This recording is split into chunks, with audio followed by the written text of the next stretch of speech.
Welcome to the Jet Setter video blog series. This week we preview the Rams and talk about Jet headlines. So Tyson, how was your weekend? You know what's funny? Everybody? Neil's a Giants fan. So Neil, as a Giants fan, have you ever seen a circus like this before? Have you ever seen this kind of chaos around a team in the NFL? Ray Handley years, I guess. So I saw a little bit of it. Nothing like this. It's Nothing right. It's like crazy, this. right? Nothing like this. Well, you went through the Ray Handley years too, didn't you? I went through a lot of. I went through the Rich Kotite years. I went through all the nonsense. But this is yeah. Again, let's go. Let's get this started. I got a lot to say today, man. This week the Jets captured all the headlines. The biggest headline being teammates coming out saying, unnamed sources, I should say, Right. coming out saying that they're fed up with Tebow. Let me start with this. I'm so tired of the unnamed sources stories with Manish Mehta with the Daily News. It's getting old. It's Bush League reporting, and honestly, it's bullshit. As enough is enough with this. I mean, it's always unnamed. The guy is trying to get headlines. He's trying to generate stories. He was, he's counting snaps in training camp. He's doing all these things.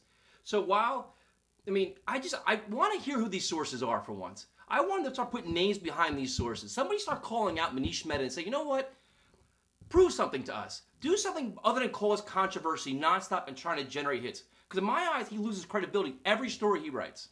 Now, with that being said, this is what happens when you have Tim Tebow on your team. When you trade for him as your backup quarterback with all the hype behind him and your team starts to suck, this is what's going to happen. So now you add that to a locker room that was screwed up last year. Stories like this are going to happen. So, I think it's a complete joke. It is a true circus, the one that Rex Ryan said he didn't have. It's a circus now, officially, because the media is just generating stories wherever they want. And now you have this. Well, last year we left off where the locker room was lost. Right. There was no leadership. Do you think he lost the locker room again? You know what Rex Ryan should do right now? He should go into his locker room and tell his players to shut the hell up. You're done. The players' coach needs to say, I'm going to isolate you guys from the world now. I'm going to unite my team by saying we're done talking to the media. We're going to say yes, no, like Parcells used to say. You answer the politically correct question. You say it, yes, no, I don't know, ask the coach. Stop offering quotes. Stop being the headline every week. And that has to come from Rex Ryan himself. Stop being the puppet. Stop being this little, you got to get this together now because he is going to lose this team because... Well, with that said, do you think this is the end for Rex Ryan? Is this the beginning of the end? This isn't healthy. A divided locker room is not good. Now, I'm not saying it's divided, but you're real close. Because you lose to the Rams this week, or you lose to the row, once this season goes awry, it's going to get worse. Because now the media's feeding into it. And the biggest problem with Rex, he's feeding into it too. Because at the press conference, he's answering the friggin' questions.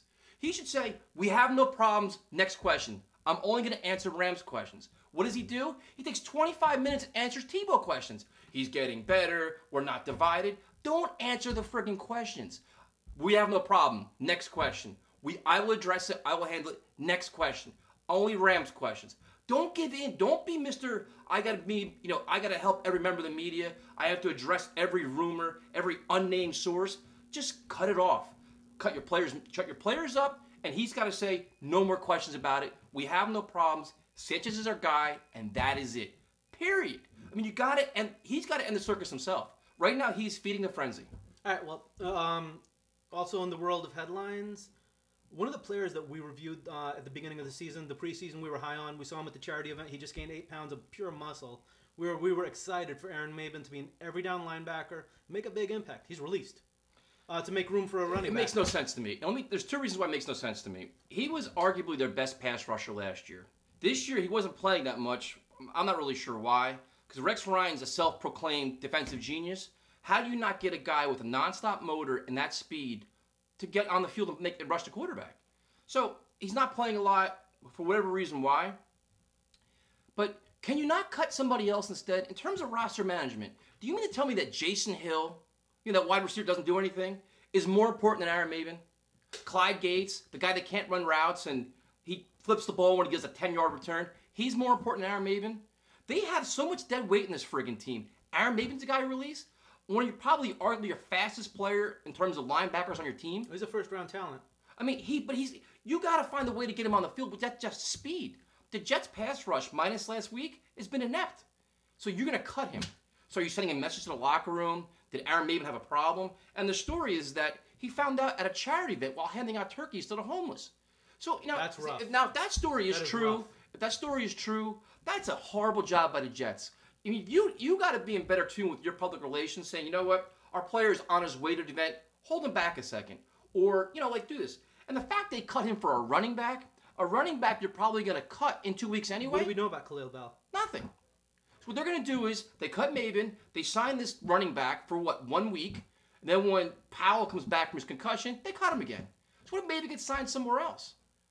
I'm not saying this guy's he's not Clay Matthews, but I mean, roster management has become a joke with the Jets. I think it's a stupid friggin' move, and it's just, I think they're panicking. I think they're completely lost. Well, on Tuesday, they announced Isaiah Trufant is an IR. Yep. Big blow to the team? It is a big blow. Trufant was playing well in the secondary. I mean, Kyle Wilson, you know how I feel about Kyle Wilson. Right. Has done Mr. Celebration. Mr. Celebration. Mr. Taunt after Right. I even covered you.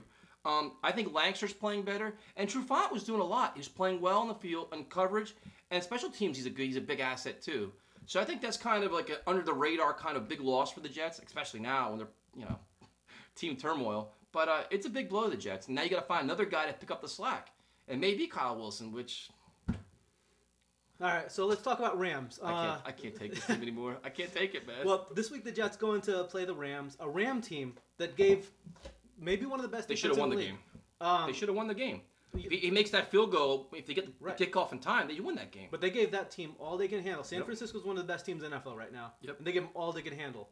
How do you feel going into this game? Well, first of all, do you think Sanchez can bounce back?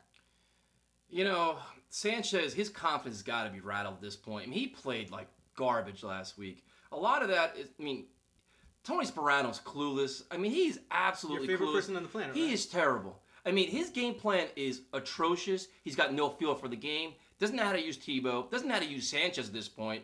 I mean, if you're scared to call a play-action pass on first down, then take Sanchez out of the game. If you're scared to run a 2-minute offense when you're supposed to run a 2-minute offense, take him out of the game. You can't coach scared. So I'm not sure if he's scared or clueless. But either way, he's awful. So now going in this week, you have what? You have a Rams defense that has Chris Long's got 5 sacks. Quinn's got 8.5 sacks. Right. I mean, they've got talent. That's a good defense. You got Cortland Finnegan who's going to shut down Curley. I mean, how confident can you be when this Jets offense can't put together back-to-back first downs? And when they do that, you get false starts, you get interceptions, you get fumbles. I mean, they're self-destructing. Well, how do you attack that Rams defense then? The same thing you say every week. We say the same thing every friggin' week. Play better at the offensive line.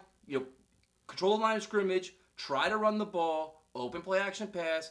Bring in Tebow for the Wildcat. Keep me. It's a broken record, dude. Right. Do they do it? No. It's the same. It just makes no sense. If they can't run the ball, Sanchez is going to get killed. Well, do you think they're going to be forced to play Tim Tebow more now? But how long have we been saying it? I think if anything now, all these stories about the players not, you don't know how they're going to handle Tebow now. They may relegate him to not play him at all to avoid all the Sanchez controversy. They protect Sanchez. But on offense, what are you going to do? Try to run the ball. Try to get the ball to Dustin Keller. And maybe this week he'll show up. Because last week he was horrendous. 2 false starts, 2 drop passes. He had no clue what he was doing out there. He mailed that game in. So, and then Curley's going to have probably Finnegan's going to follow him around. Stephen Hill, whatever with him. So, what are you doing? What are you doing on offense now? They have no identity. They're inept. They're clueless. Sperano's a joke. So, well, I cannot take it anymore. This year's favorite guy, let's go to last year's favorite guy, Shoddy. Marty Schottenheimer. Brian Schottenheimer. We're going to face him again. It's so funny. We hated him so much. We ran him out of town, and now Sperano's a new goat. Yeah. It's like this year's scapegoat. Yeah, it's just, there's one common denominator. Yeah, it's brutal. How do you approach that on defense? How do you approach that Rams offense? Bradford's playing well. There's no secret. You got to stop Steven Jackson. He had 100 yards last week against a very good 49er defense. You got to stop Steven Jackson. Stop the running game. Danny Amendola's there, but stop the running game and then go after Bradford, who's not exactly Mr. Mobile. Amendola is quite a player. He's a gamer, He's becoming into upper echelon receiver, and he's quick. He's almost like a Wes Welker. He's everywhere catching the ball and just making plays. Do you think the Jets can slow him down? Do you put Cromartie right on him? Might as well try. What else? If you look at it's Steven Jackson, Amendola, and then it's a cast of characters behind them, like Brandon Gibson. You have other guys, but you're not. It's pretty clear what you have to do this week. There's no secrets at this point. But I mean, the key is the Jets' offense has to make plays. The Jets' defense goes 3 and out, 3 and out, 3 and out, and they're back on the field every 5 minutes like they were last week. They're not going to. I mean, they're going to fall apart. You're going to slow down, and Steven Jackson's going to have a big game. The Jets' offense has to help the defense by generating some kind of drive. You know what I mean? But in terms of the Jets defense, Jackson and then Amendola. That's it. All right, give me a prediction. I have no idea. I don't know what to expect this week, to be honest with you. All right, the Rams are going to suffer from a letdown, emotional letdown, after they play the 49ers. But they're playing at home, which they play better at home. The Jets, I mean, this is a circus at this point, man. I mean, you don't know what to expect from this team. Do they rally the troops to come out fired up, or do they come out flat and just mail the season in? Right. I have no idea. Honestly, I don't know what to expect. I'll say, man, 17-14 Jets, and I don't even know why I'm saying that. I mean, I don't even, that's just because I'm blind at this point. I have no idea. All right, I mean, what's your prediction? My prediction is 21-14 Rams. I wouldn't surprise me. I mean, I could see the Jets get blown out this game just because once they suffer any kind of adversity, especially Mark Sanchez, if he comes out, they do 3 and out, or he gets picked, you don't know how they're going to react. I mean, their head's going to go down. Players are going to start quitting. They quit last week in the fourth quarter. They said they didn't. They're lying to you. But it's close, man. They are on the brink of having a very bad season where Rex Ryan could lose his job, Sanchez can get benched. I mean, it could be a trickle down like you do not understand. Don't forget your GM. Oh, that guy. I mean, this is a tough time to be a Jets fan, man. It is not easy.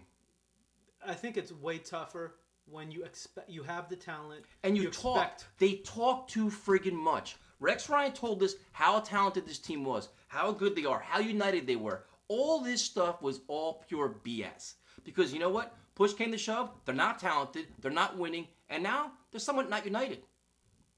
Recipe for failure all across the board. And there's no quick answer. There's no quick fix for this. And one more thing, just a funny thing that you keep hearing. Everybody already has coaches in line that want to come coach the Jets. Tell me, as an outsider looking in, if you're a head coach, is there one spot in this team that's a strength of this team that you say, you know what, I'm going to come in, coach the Jets, and there's a quick fix, and I can move on and win games? There's not. Right. I mean, that stuff we'll touch on in the offseason. Everybody's putting names out there, but keep in mind, Gruden. This Jets team is not talented. So don't think the grass is not going to be green. There's nobody that's going to be dying to come here. So, all right, well, let's get them. Hey. Thank you for watching our latest video. Please check us out at jetsetter.com. On Twitter, I'm TRauch21. Facebook, Tyson Rauch. And that's it. L7 Tailgate, Thanksgiving night. Should be a great time. And hang in there, Jet fans. This is not easy. It's a tough time, and I mean, this could be a long, long year. So that's it. Hope you guys enjoyed it. That's Alf. I'm Tyson. See you guys next week.